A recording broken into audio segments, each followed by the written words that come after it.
जो दिल्ली से लेकर बंगाल और अदालत तक सियासत और कानून से जुड़ी बड़ी खबरें सामने आ रही हैं। बीजेपी प्रवक्ता अजय आलोकम ने टीएमसी के सुप्रीम कोर्ट आ जाने पर प्रतिक्रिया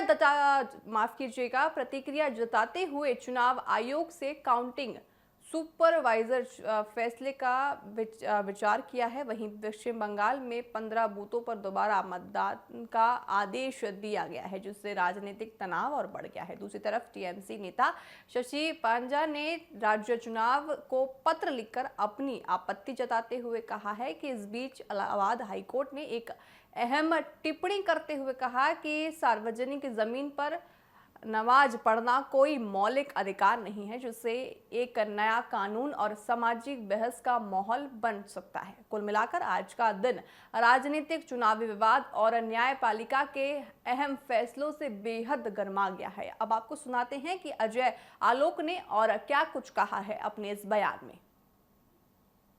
किसी के दिमाग का काउंटिंग बिगड़ जाए ना, तो फिर बूथ काउंटिंग की क्या बात करनी है।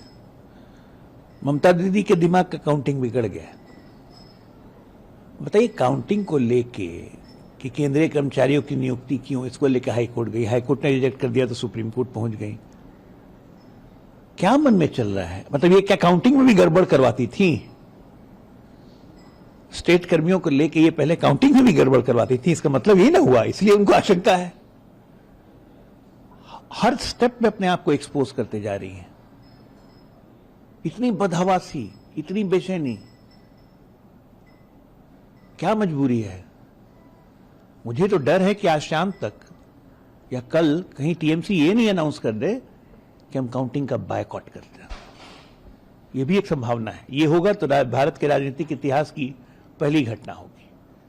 लेकिन जिस तरह से बदहवासी और मानसिक विक्षिप्तता हो रही है टीएमसी और ममता में, बहुत संभव है कि ये हो जाए।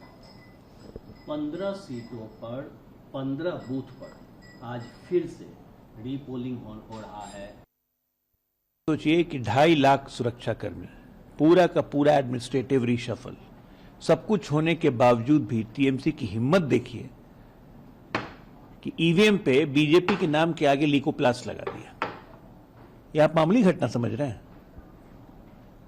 अगर ये सब व्यापक इंतजाम नहीं किए गए होते तो कैसा चुनाव होता बंगाल में?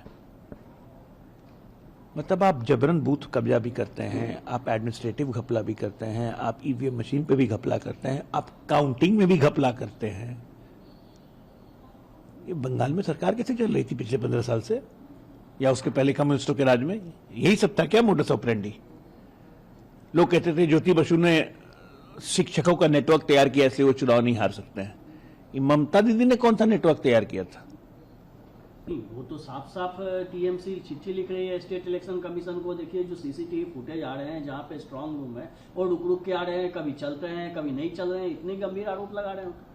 मैं कह रहा हूं मानसिक विक्षिप्तता होगी तो क्या कहिएगा? स्ट्रांग रूम के बाहर सील लगा हुआ है, सील पे टीएमसी के साइन हैं, सारे उम्मीदवारों के साइन हैं, उसके बावजूद भी दिक्कत है। तो हास्यास्पद है ये सब। आके मुख्यमंत्री होकर स्ट्रांग रूम में अपने सुरक्षा कर्मियों के साथ बैठ गई, जो असंवैधानिक है। इस पे एक्शन हो जाएगा तो फिर कहेंगे कि क्यों एक्शन हो रहा है। रिपोर्ट तो गई है आयोग के पास। और इलाहाबाद हाईकोर्ट का नया रूलिंग आया है, जिसमें इलाहाबाद हाईकोर्ट ने कहा है कि बीच सड़क पे या पब्लिक प्लेस पे नमाज नहीं पढ़ना चाहिए। बिल्कुल सही रूलिंग आया।